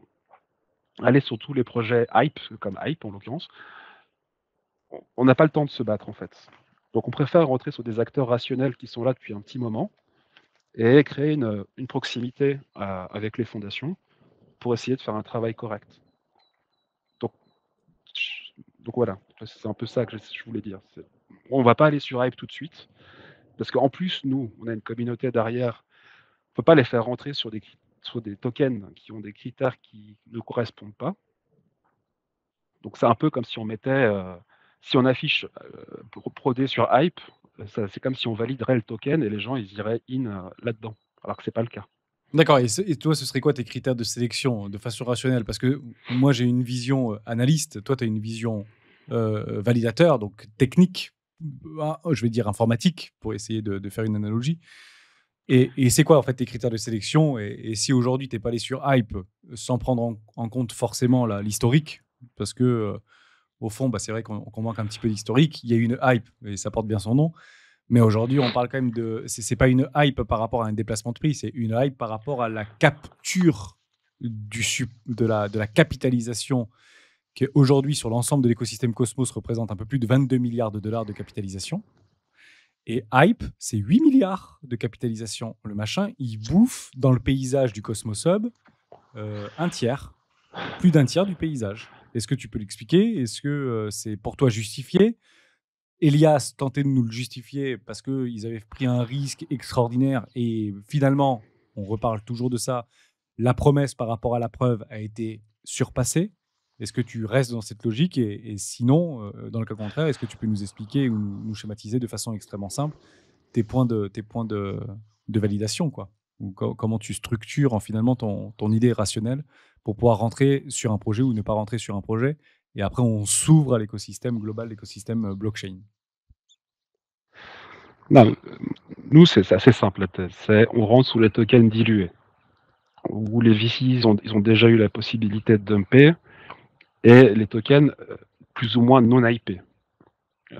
Où en fait le synonyme de hype, c'est synonyme de contrôle du supply, donc de pas diluer. Donc si tu in, il y a une possibilité de te faire dump dessus par les VC. Donc, nous, ce qu'on cherche, c'est des tokens dilués. Des tokens pas hype, en l'occurrence, parce qu'après, tu entends des choses qui sont irrationnelles, comme le hype à 100 $, je me coupe la bite. Et plein de fois, on l'a vu. Ça, on dit non. Donc voilà, c'est pas très compliqué au final. C'est de te dire, trouve un token dilué, regarde si son opératif il est market fit, et à partir de ce moment-là, tu peux commencer à faire une due diligence. Ok, comment tu l'as fait, toi, ta due diligence? Voilà. En fait, ta recherche fondamentale pour pouvoir rationner une idée d'investissement. Ah, bon, on installe les nodes, on regarde comment ça fonctionne, on regarde si ça répond au niveau du post technique. On prend des avis de collègues et puis on avance de ce type-là. Après, on a un collaborateur qui fait de la finance, donc on lui pose les questions aussi au niveau de la dilution, au niveau de la répartition des tokens. Et puis c'est un processus qui prend pas longtemps, je pense entre 2 et 3 jours. Mais de toute façon, une fois que tu as trouvé un candidat, en fait, on y va. On va pas chercher 18 candidats par bull run, en fait. On va en prendre 5, 6, 7 max et on se concentre. Ok, donc toi, aujourd'hui, on va partir du principe, si on suit une forme de cyclicité rationnelle, on devrait aller en bull run, voire potentiellement vivre un alt saison. On touche du bois, pas de problème avec ça. Aujourd'hui, tu es candidat, je les résume. Atom, avec une pondération extrême. Tu as DYDX. Tu as Non, je vais te faire simple. Aujourd'hui, Osmosis. Dis-moi. dans notre portefeuille, moi j'ai de l'Atome, j'ai de l'ETH, j'ai du Monero un petit peu, j'ai du DYDX, j'ai quoi d'autre? Un peu de Nolus, du Mars et du Neutron, Ok. grosso merdo. Donc, tu es quand même pondéré au sein du Cosmos Hub et ça, c'est normal par rapport à ton business. Maintenant, tu as de l'Ethereum. C'est super intéressant. Ça met une transition directe. En tant que validateur, pourquoi à un moment donné, tu t'es pas dit, même si ça rentre peut-être pas dans ta thèse d'investissement rationnel par rapport à une forme de hype, parce que peut-être qu'au moment de prendre la décision, Si on reprend 2020-2021, Ethereum n'était pas forcément le meilleur candidat à ce moment-là. Mais pourquoi en fait pas tout simplement avoir créé un nœud de validation sur Ethereum? Tu as largement de quoi avoir Ah mais 32 non, Ethers. Pourquoi en fait avoir non, choisi mais et avoir concentré ton énergie sur le Cosmos Hub alors qu'on voit qu'aujourd'hui finalement c'est décevant? Et pourquoi t'es pas parti du côté de Polkadot? Pourquoi t'es pas parlé d'Avalanche? Pourquoi t'es pas parti du côté de Ethereum tout simplement? Et là on va avoir en fait une ah, vision macro, une vision institutionnelle pour dire qu'aujourd'hui, si on prend le cas de la blockchain Ethereum, qui capte par rapport à son réseau parce qu'il a la sécurité, parce qu'il a des smart contracts, parce qu'il a des ZK, parce qu'il a etc. Ok, j'ai bien compris en fait l'idée et le narratif autour de la contrainte et de l'utilisation du token et du revenu, de la super revenu en fait qui capte par rapport à des frais complètement exorbitants, même si ça a beaucoup diminué depuis les derniers mois. En fait, pourquoi pas aujourd'hui pourquoi avoir fait ce choix et conserver ce choix-là finalement? alors, tu pars du principe qu'on ne fait pas de validation sur Ethereum. C'est faux. On a des nœuds, on a des nœuds validateurs qui nous appartiennent et on peut intervenir en tant que professionnel de la validation pour tout à chacun qui a 32 ETH. Donc, on fait payer un fee fixe de 180 balles par an et on a le validateur, on fait tourner le validateur pour des gens qui ont un assez gros high net worth. Le principe, c'est que Cosmos, c'est du delegate proof of stake. Donc en fait, tu délègues ton pouvoir de vote à un acteur, en l'occurrence Prodé. Le Ethereum, pour l'instant, c'est du proof of stake. Donc tu n'as pas à déléguer. Donc c'est moins scalable comme business. Donc tu es obligé d'avoir plus de machines et de choses comme ça. Et c'est plus, comment dire, c'est plus coûtant en temps, en administration et tout ça. Là, apparemment, il y a une prochaine mise à jour d'Ethereum qui risque d'arriver où les validateurs pourront être plus ou moins gros. Pour l'instant, c'est 32. Et il semble que le minimum dans le futur, ça sera 1 ETH et avec un maxi de 2048 Ethers par nœud. Là, ça deviendra déjà un peu plus accessible. On pourra faire un peu plus de processus industriel. Mais d'ici là, nous, c'est pas intéressant. En fait, c'est pas là où on va manger. Tu vois, enfin, si c'est plus ou moins le coût de revient, quoi, 180 balles par an par validateur. Donc pour faire un chiffre correct sur ça, faut que tu aies beaucoup, beaucoup, beaucoup, beaucoup de validateurs. Donc c'est très difficile à prendre en charge quand tu es une petite équipe. Ok, c'est bien compris. En fait, c'est plutôt une question de commodité, plutôt d'une question d'implémentation par rapport à une volonté vis-à-vis de la taille de l'infrastructure. Ouais, je comprends. Mais dans un sens, dans une idée de diversification, ayant en fait toujours cette même philosophie de ne pas mettre tous nos œufs dans le même panier, aujourd'hui, vous restez en fait, de par votre structure, surpondéré dans le Cosmos Hub. Et est-ce qu'à un moment donné, tu as une invalidation? Est-ce qu'à un moment donné, tu te dis, OK, si on part dans 6 mois, tout ce qui doit arriver, et finalement, ça arrive, mais ça n'a pas l'effet escompté, ou si tout simplement il y a une invalidation en type d'adoption par rapport à un envolement ou une envolée de certains tokens, notamment des plus grosses capitalisations qui vont devenir institutionnalisées, est-ce que à un moment donné, tu as une barrière d'invalidation et au contraire, est-ce que tu as une validation d'une explosion monumentale au niveau de l'écosystème Cosmos via l'arrivée justement des institutionnels? Et à ce moment-là, OK, on regarde au niveau on-chain, ça c'est une chose, mais toi au niveau de ton suivi par rapport notamment à Magnus ou par rapport en fait à l'ensemble de l'écosystème et des têtes pensantes des plus gros validateurs, donc les plus gros décideurs de cet écosystème, est-ce que tu vois une porte d'entrée pour les institutionnels? Est-ce que tu vois quelque chose qui est en train de se passer de ce côté-là? En somme, validation, invalidation. Toi, par rapport au réseau que tu côtoies quotidiennement, qu'est-ce que tu peux nous en dire? Moi, c'est très simple. Si on clôture un monthly en dessous de 3,6, c'est fini. C'est c'est bête et méchant. C'est voilà, c'est comme ça. Normalement, on est sur un pattern de week off, on est censé partir à 15. Là, on a fait, le last point of support, on monte à 15 et on discute. Si ça finit à 3,6 et qu'on clôture un monthly en dessous de 3,6, c'est que en fait, c'est un agrément de choses. Si on clôture à 3,6, on voit que les acteurs rationnels descendent en stake et tout ça, c'est voilà, c'est que la sauce a pas pris et qu'il faut sortir, quoi. C'est ça mon humble avis. Non, c'est un total avis, finalement. En fait, la technique rattrapera le fondamental. Le fondamental ne sera pas arrivé, en fait, à échéance.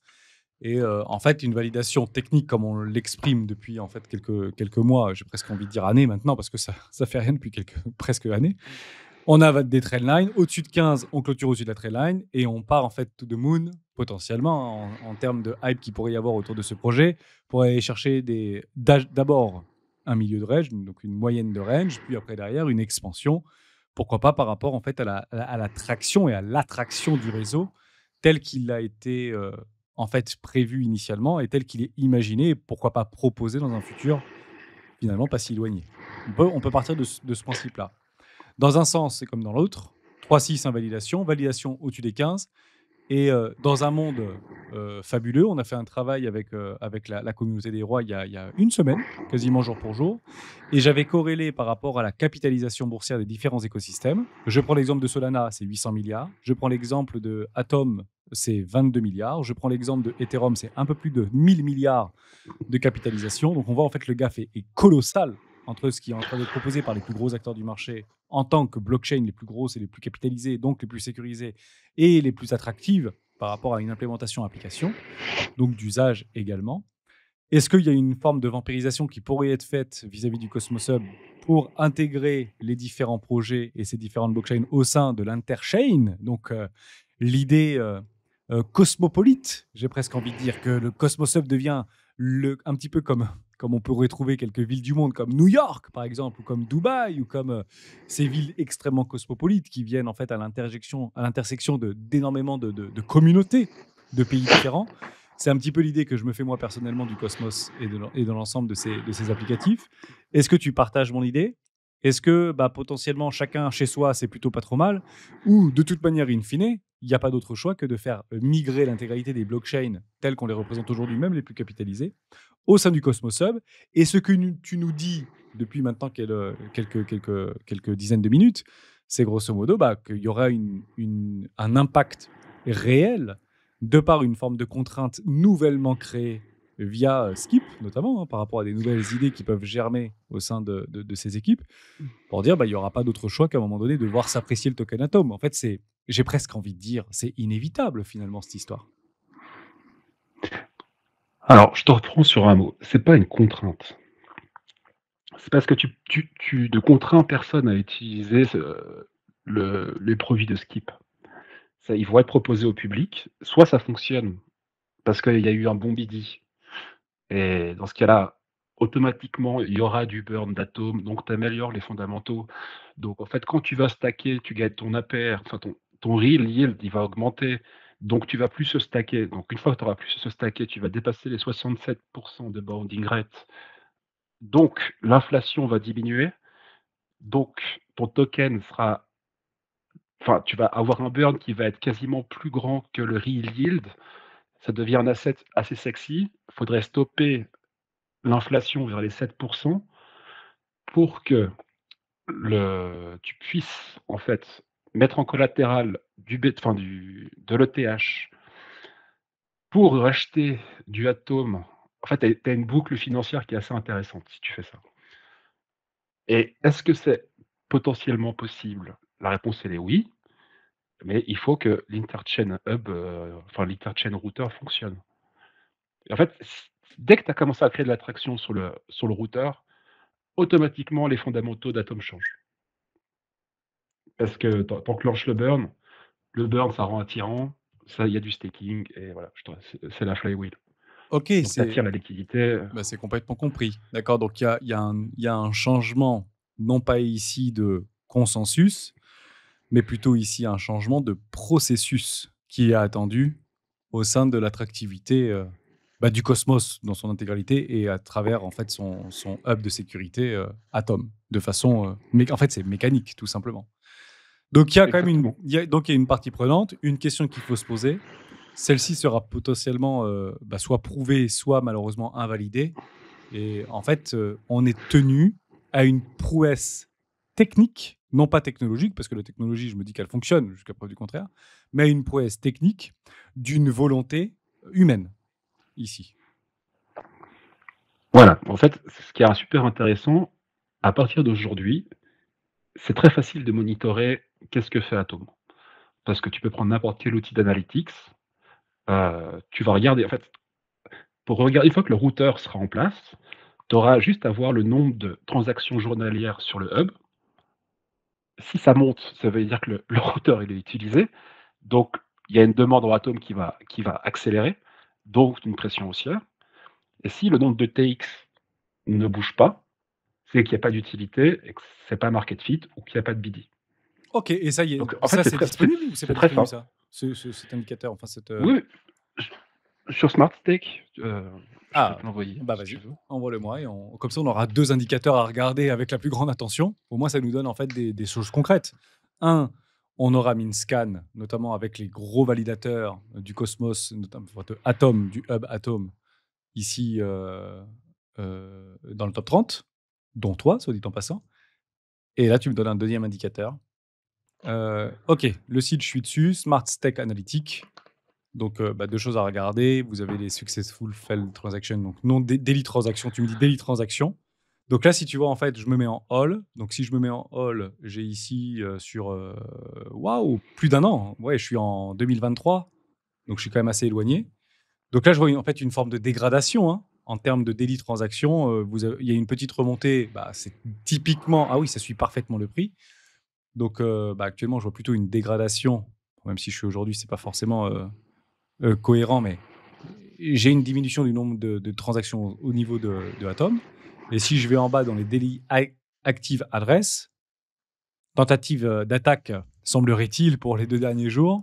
Est-ce que tu peux nous en dire quelque chose? Est-ce que tu étais au courant de ça? Qu'est-ce qui s'est passé? Et après, Net News Wallet, où il y a une diminution de moins 38 000.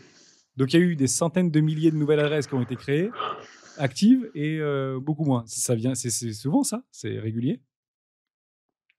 Non, c'est pas tant régulier que ça, mais en fait, c'est quelqu'un qui envoyait des TX pour faire de la pub pour son airdrop. Ça a un peu congestionné le réseau, mais c'est valable, hein. Puis voilà. Je suis pas convaincu que le daily transaction, il soit très market fit actuellement, parce que sur Atom, tu viens faire quoi, en fait? Tu viens stacker, donc tu fais une transaction, tu viens restacker, donc une transaction, disons, et tu viens voter. Donc en fait, actuellement, la daily transaction, il ne sert pas à grand-chose. La daily transaction, elle sera intéressante quand il y aura IBC V2 qui sera implémenté sur toutes les chaînes. Parce que c'est là où on va savoir si le routeur marche ou marche pas. Parce que chaque hit par IBC V2, ce sera une transaction. Donc, Et à partir de là, je me suis rendu compte qu'il y avait eu un souci au niveau de l'enregistrement de la vidéo. Il nous manque donc ici les 6 dernières minutes et je tiens à m'en excuser. J'espère que ça vous a plu, j'espère que Romain a pu lever quelques doutes que nous avions encore par rapport à l'ensemble de l'écosystème Cosmos et notamment du ce token de sécurité Atom. Et je vais donc ici conclure par rapport à une forme de thèse et je partagerai également les thèses d'investissement de son confrère, Phil de Pro Indicator. Il m'a beaucoup été demandé d'ailleurs de l'inviter sur la chaîne des rois du Bitcoin.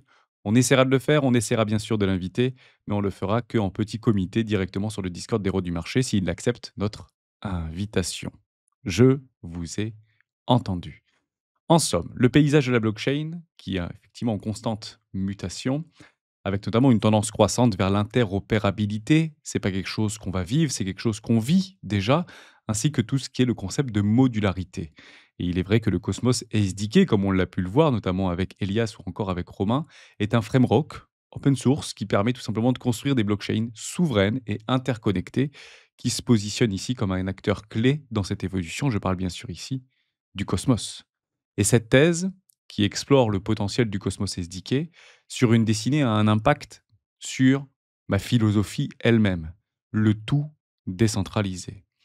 On pourrait presque penser ici que Cosmos vise à créer un Internet des blockchains, c'est en tout cas ce qu'il y est directement affiché au sein de son site Internet, en facilitant la communication entre les différents réseaux grâce à des protocoles, notamment ABC, l'Internet Blockchain communication. Ça a été le premier socle, la première fondation de tout l'écosystème Cosmos. Souveraineté des chaînes, modularité, personnalisation, facilité d'accès, moindre frais, interopérabilité native, et ce, tout intégré. Parlons maintenant ici de tout ce qui est adoption et potentiellement les cas d'usage qu'on n'arrive malheureusement pas encore à percevoir, ne serait-ce que par rapport à l'attractivité au sein du Cosmos. Cosmos SDK a déjà adopté pas mal de projets majeurs. On peut les rappeler ici, Osmosis ou encore DYDX, par rapport même à sa dernière version V4. Elle intègre également Injective, ING, que beaucoup a aujourd'hui en portefeuille, Celestia, Sei, et également Network, que je vous ai parlé il y a encore quelques semaines sur la chaîne des rois du Bitcoin. Et avant cela, ce qui avait propulsé l'écosystème Atom dans la transformation, là où tous nos rêves pouvaient devenir réalité, je parle bel et bien de Terra, Terra Luna, et ce, avant son effondrement et potentiellement sa relance. À l'utiliser, cette blockchain, le Cosmos SDK, pour créer un système monétaire décentralisé. Malheureusement, ça a été un échec cuisant. Est-ce que nous avons donc aujourd'hui ces stigmates, ces fractures, ces blessures qui identifient le Cosmos tel un narratif extrêmement baissier que l'a été Terra Luna? On peut encore aujourd'hui, bien sûr, se poser la question. Dès lors, si on fait une projection à 10 ans, on pourrait avoir 3 scénarios. Le premier scénario, c'est la domination du modèle AppChain. Cosmos, l'ensemble des hubs Cosmos sont en fait la partie prenante et vampirisent ou captent l'intégralité des flux de rotation de capitaux au sein de l'écosystème blockchain tout entier. Et l'architecture AppChain, qui pourrait d'ailleurs devenir la norme, et ici je parle bien du Cosmos, en supplantant les smart contracts traditionnels de Ethereum notamment, ou de Polkadot ou encore de ADA Cardano. Ici, Cosmos SDK deviendrait la pierre angulaire d'un système à la fois financier, social, gamifié, nouvelles technologies de l'information et toutes les autres industries, RWA, Dépine, IA, et j'en passe. Deuxième scénario, et ça il faut bien sûr le comprendre, et ça doit rentrer dans une thèse d'investissement, puisqu'une thèse n'est valable que lors de sa concrétisation, et ici potentiellement dans les 10 prochaines années, c'est tout ce qui va parler de concurrence et d'hybridation. On parlait tout à l'heure de Ethereum, et d'autres réseaux pourraient d'ailleurs s'adapter en intégrant des solutions interopérables. Ils le font déjà, notamment avec les Zk Rollup ou les Optimistic Rollup, qui d'ailleurs réduit considérablement l'avance du Cosmos, mais ici favorisant un marché peut-être plus homogène. Vous avez un troisième grand scénario, c'est tout ce qu'on appelle la fragmentation. Donc une fragmentation, que ce soit par rapport à des défis technologiques ou à des défis ici réglementaires, et notamment une adoption plus lente. Si aujourd'hui l'intégralité de l'écosystème n'est pas capable d'accueillir la planète entière en termes de euh, interopérabilité, mais en termes de communication, en termes d'interaction, bien sûr que ça va ralentir l'adoption. Également, un cadre réglementaire beaucoup plus strict, beaucoup plus ferme, beaucoup moins adapté par rapport à une avancée technologique et technique qui peut proposer aujourd'hui l'ensemble des écosystèmes crypto, évidemment, repousserait tout simplement ce type d'adoption. Donc il y a des défis en matière de sécurité, évidemment, des incitations économiques et des expériences utilisateurs, notamment via des applicatifs de plus en plus, intéressants, de plus en plus faciles à utiliser, au quotidien, et là, on pourrait même parler de notamment la blockchain Solana, qui nous permet de créer notre propre meme coin en l'espace de 28 secondes, ce qui est quand même une prouesse technologique extraordinaire. Mais ça laisse place également à d'autres paradigmes, comme des layers 2, comme des layers 3, ou encore comme d'autres layers 0 qui peuvent tout simplement prendre la place.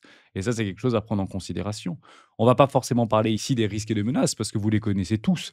Et c'est principalement les difficultés d'implémenter de nouveaux standards, comme l'ICS, l'ABCV4, et tout ce qu'on pouvait en fait aujourd'hui vous partager au sein de tout l'écosystème Cosmos, même si on s'est relativement concentré sur son token de sécurité Atom.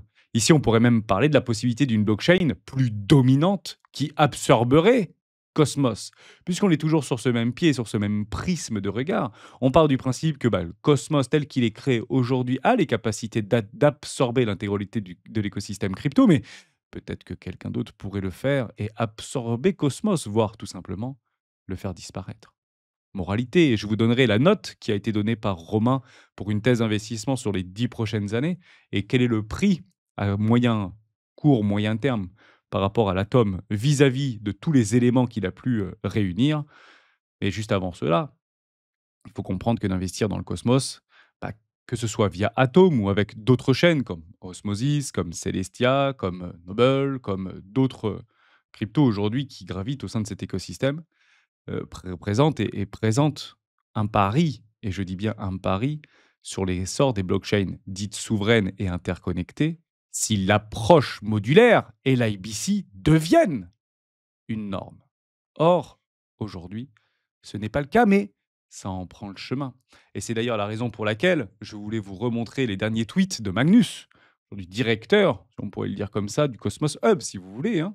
Cosmos construit l'Internet des blockchains et le Cosmos Hub sera le routeur décentralisé du monde. À l'avenir, une connexion au Hub permettra à toute personne et à toute application de se connecter à tout ce qui est numérique à la fois on-chain et off-chain. Cosmos est loin d'être l'écosystème blockchain le plus innovant, certes. Un bon nombre des meilleurs investissements s'appuient sur l'Internet des blockchains. La liste parle d'elle-même. Je suis ravi de soutenir votre nouveau fonds Cosmos VC, CryptoCito. Et pour finir, ça a été le dernier tweet, il date très, très exactement du 30 janvier. Cuisiner quelque chose d'important pour la piscine communautaire du Hub, peut-être mal traduit en français ici. Nous allons mettre un terme à cette escroquerie et obtenir des vrais résultats. Il parle bien évidemment ici des équipes de développement qui sont aujourd'hui financées par l'ensemble du fonds Cosmos. Et c'est ça qu'on joue. Est-ce que oui ou non, ils sont capables ou pas de rattraper peut-être un retard qui a été pris par une forme de complaisance, pour de bonnes ou peut-être de mauvaises raisons. Je ne pourrais pas le dire, je n'ai pas assez travaillé le sujet. Mais aujourd'hui, on voit une forme de lumière au bout du tunnel. Et que ce soit Romain ou que ce soit Elias, c'est ce qui nous a clairement aujourd'hui été offert lors de ces différents échanges. Moralité de l'histoire, Cosmos, bien sûr, pourrait, et je dis bien pourrait, et c'est un conditionnel qui fait mal, devenir la colonne vertébrale de l'Internet des blockchains, le fameux Internet des blockchains, qui redéfinissent la décentralisation sur les prochaines années et même la prochaine décennie. La note de Romain par rapport à une spéculation vis-à-vis de ses travaux de recherche et notamment les thèses qu'ils ont pu faire sur l'investissement à 10 ans, obtiendrait une note de 8 à 8,5 sur 10. Bon, ça reste extrêmement probant. Aujourd'hui, il est très exposé sur cet écosystème. Il est bien sûr potentiellement biaisé de par ces interconnexions qu'il a au sein de cet écosystème. Je serais peut-être un tout petit peu moins bullish et je donnerais quelque chose de cohérent par rapport à ce qui a pu être nous présenté la semaine dernière, aujourd'hui, et tout ce qu'on vit d'un point de vue technique ou graphique. Et c'est la raison pour laquelle je donnerais aujourd'hui, moi, une note par rapport à un billet de risque-récompense de 5,5 sur 10. Donc c'est un peu plus d'une chance sur deux, si vous voulez, mais c'est la seule chose qu'on peut réellement se mettre sur la dent. Si ça passe, partez du principe que j'essaie de me mettre moi dans un consensus émotionnel. Vous aurez bien évidemment ici des coefficients multiplicateurs exceptionnels. On parle ici d'un coefficient 20 ou un coefficient 50 et pourquoi pas un coefficient 100 sur les 10 prochaines années. Si ce n'est plus. Et c'est d'ailleurs la raison pour laquelle je vais essayer de vous proposer des vidéos dans ce sens-là, que ce soit celle d'hier, si j'ai réussi à le tourner, ou à partir de lundi, des vidéos très courtes sur des thèses d'investissement en se basant sur une hypothèse capitalistique de l'ensemble de l'écosystème crypto-monnaie que je vais définir sur un total de capitalisation globale de l'écosystème qui devrait très probablement tourner aux alentours des 100, 1000 ou 200 000 milliards de tokens en termes de capitalisation globale dans les 20 prochaines années. Si vous voulez aller un tout petit peu plus loin, il y a eu des travaux qui ont été réalisés par son confrère, Phil, de ProIndicator, et je vous inviterai à regarder donc 3 vidéos, si vous avez le temps, peut-être, dans les prochains jours, peut-être prochaines semaines. Ça fait plus d'1 an, voire 2 ans qu'elles ont été postées. Blockchain, je vous donnerai, si vous voulez aller voir le 1.5 par rapport à ces thèses d'investissement sur l'ensemble de l'écosystème, why not? J'ai bien aimé, moi, modèle comptable et profitabilité, c'est quelque chose que je regarde, et ça reste dans une thèse que je partage également par rapport à un manque de profitabilité ou de rentabilité au sein de ces écosystèmes, blockchain, sans parler du Cosmos en particulier. Très peu aujourd'hui sont rentables, et la seule qu'on peut potentiellement définir de rentable, c'est Ethereum, et pour cause. Aujourd'hui, à la fois son inflation presque désinflationniste par rapport à ces mécanismes de burn qu'ils ont mis très tôt en fait en place, et notamment sa capacité à générer des frais extrêmement élevés, permet tout simplement de rééquilibrer une balance comptable profitable pour ses validateurs et pas forcément pour ses utilisateurs, puisqu'il y a beaucoup d'autres blockchains aujourd'hui qui proposent peut-être la même chose, avec des pour et des contre bien évidemment, mais à des prix complètement inférieurs. La deuxième vidéo que je vous propose, c'est ici, modèle d'organisation, software, Definite Networking, c'est la 4,5. Et pour finir, bien évidemment, le grand résumé des thèses d'investissement de Phil de ProIndicator, les synthèses de ses modèles et sa stratégie sur les 10 prochaines années, correspondant bien sûr au Cosmos, là où il est exposé, mais également à l'intégralité de l'écosystème cryptographique et blockchainisé, tokenisé ici. Et ça peut être très intéressant pour poursuivre cette discussion et pourquoi pas, on va tenter de l'inviter sur la chaîne. Peut-être un comité plus restreint directement sur le Discord, sur une forme de FAQ. Je pense que ça peut être intéressant et on le fera dans les prochaines semaines. J'espère que cette vidéo vous a plu et pour l'heure, on se retrouve demain dans une prochaine vidéo des rois du Bitcoin. Ciao.